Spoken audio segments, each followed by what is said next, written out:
항상 쾌활하고 밝아 보였던 사람, 우리가 잘 안다고 생각했던 사람이 우울증으로 고생한다는 걸 알았을 때 혼란스러우셨던 적이 있으신가요? 자신이 공황장애나 우울증인지도 모른 채 죽을 만큼 힘든데도 버티고 있으시진 않나요? 자신의 의지와 상관없이 우울증, 공황장애가 찾아왔지만 정신건강의학과의 문턱을 넘지 못하시고 망설이고 있으시다면, 혹은 아내, 남편, 부모님, 직장 동료의 예상치 못한 아픔을 마주했을 때 어떤 표정으로 무슨 말을 건네야 할지 어려운 그런 여러분들을 위해 우울증에 대한 궁금증을 읽어드리겠습니다.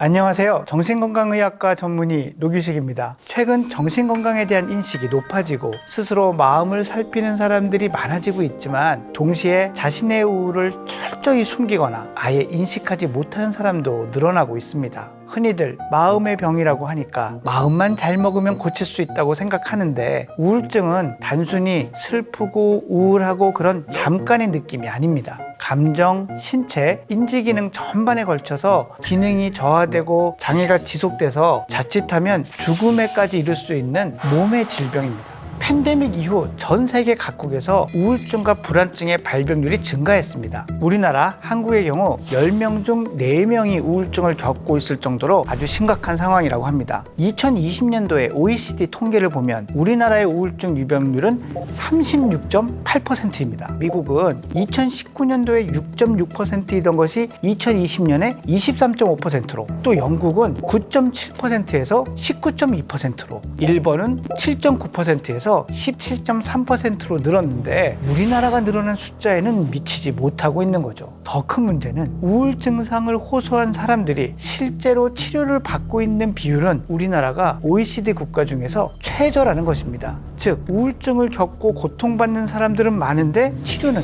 가장 적게 받고 있는 것이죠. 우리나라 사람들은 여전히 우울증을 정신력으로 버텨야지, 내 의지로 이겨내야 하는 것이라고 생각하는 경향이 너무나 많은 것 같습니다.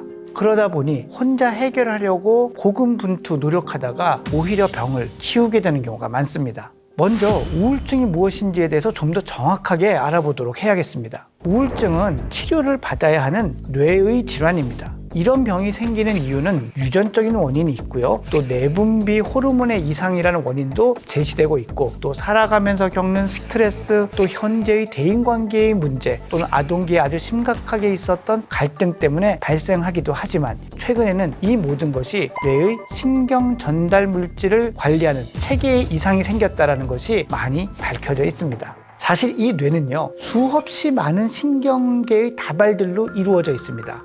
이 뇌신경들은 서로 연결이 되어서 이 뇌신경들 사이에 신호를 빠르게 주고받게 되는 것인데요, 이 신경과 신경이 연결되어 있는 이 부위를 시냅스라고 합니다.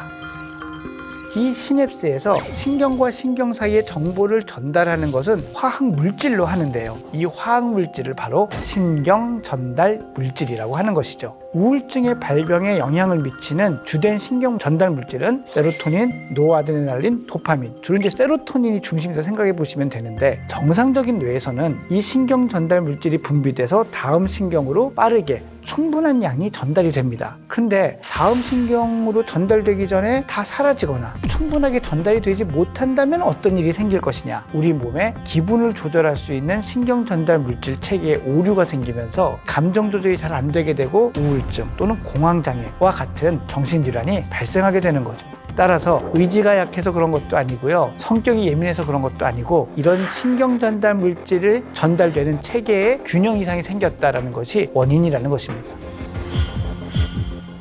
이 공황장애를 방치하면 합병증으로 우울증이 생길 수도 있습니다. 이유 없이 초조하고 불안하거나 갑자기 숨이 막혀서 두려웠던 그런 공포를 혹시 경험하신 적이 있으신가요? 잠을 자다가 극도의 공포와 불안감으로 온몸에 식은땀이 줄줄 흐르고 괴로웠던 적이 있다면 어쩌면 여러분은 공황장애를 겪은 것일 수도 있습니다. 우울증과 공황장애, 이 둘 다 고약한데 이 두 녀석이 같이 나타나는 경우가 많습니다. 이것이 바로 합병증이죠. 공황장애가 무서운 또 하나의 이유가 바로 이 합병증 때문입니다. 공황장애 치료를 늦추게 되면 우울증뿐만이 아니라 광장공포증, 강박증, 알코올 중독 같은 2차적 질환들이 생길 가능성이 아주 높습니다. 광장공포증이 뭐냐면요, 이것은 내가 피할 곳, 숨을 곳이 없다라는 공포예요. 사람이 많은 백화점의 에스컬레이터 위, 이렇게 내가 옴쭉달싹 못하는 상황이라고 생각했을 때 불안해지는 것, 이런 것이 광장공포증이라고 하거든요. 이런 것이 생기면 외출을 안 하시려고 해요. 이렇게 해서 사회생활도 대인관계도 많은 지장이 생기기도 합니다. 우울증과 공황장애가 생기게 되면 우리 뇌의 기능 자체가 달라지게 됩니다. 이 사진은 뇌를 PET 스캔을 사용해서 찍은 겁니다.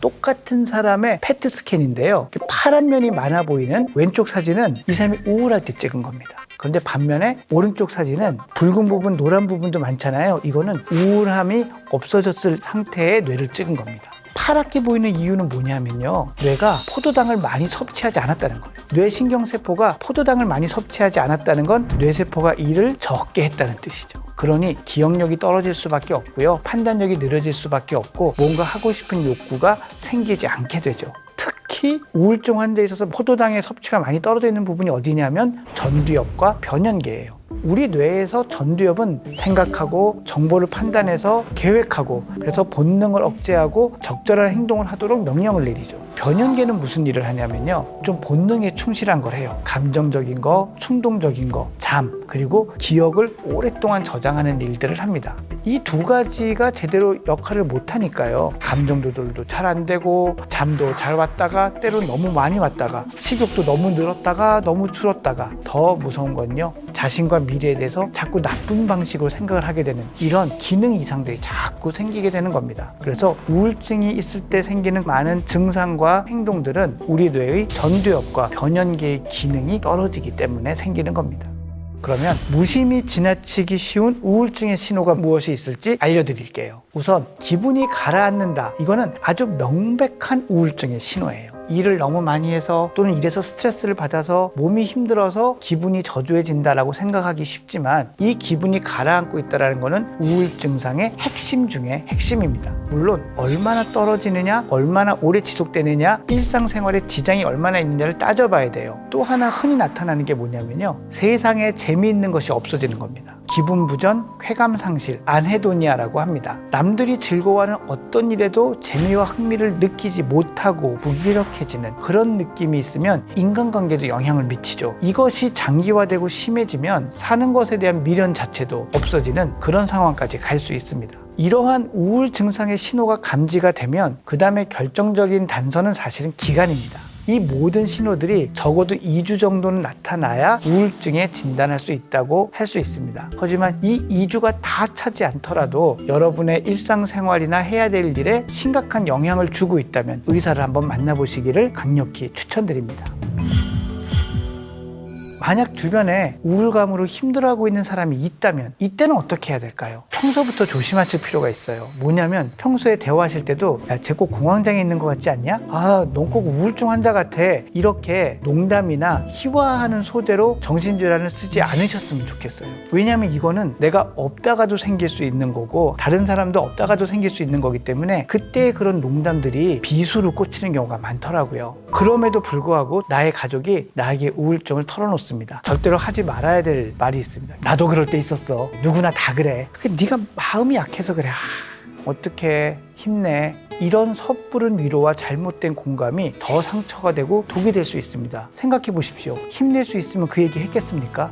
특히 긍정적으로 생각해, 너가 생각하기에 달렸어라는 말은 그 사람의 괴로움을 그냥 너 책임이야, 네가 다 알아서 해 라는 식으로 책임전과 가소평가하는 말이 될 수 있습니다. 그 사람 입장에서의 감정을 온전히 이해하지 못한다면 그저 이야기를 들어주고 그 얘기 나한테 해줘서 고맙다, 얘기하기 힘들었을 텐데 라는 얘기가 아주 효과적이고 도움이 된다고 생각합니다. 사실 그래서 내가 얘기하길 잘했다 라는 생각이 들 수 있고요. 그리고 나아가서는 그분이 치료를 받을 수 있는 용기를 내는 데도 도움이 되죠. 사실 우울증이나 공황장애를 완벽하게 예방할 수 있는 방법이란 없습니다. 하지만 다른 사람과 친밀한 교류, 자신이 가치 있다고 생각하는 일에 열중하고 충분한 신체 활동을 한다면 이것을 예방하고 가볍게 지나가는 데 충분한 도움이 될 겁니다. 특히 공황장애 같은 것은 복식호흡, 요가라든지 명상, 이런 이완을 할 수 있는 방법들을 평소에 많이 익혀두시면 도움이 크게 됩니다. 제가 평소에 많이 익혀두시면이라고 표현했어요. 이게 대단히 중요해요. 공황장애 생겼을 때 갑자기 복식호흡한다고 좋아지지 않습니다. 이 방법들을 평소에 익혀서 내가 그것을 딱 펼쳤을 때 내게 불안을 낮출 수 있는 그런 편안함이 찾아와 줘야 되는 거거든요. 그래서 평소에 많이 훈련하시는 것이 중요합니다.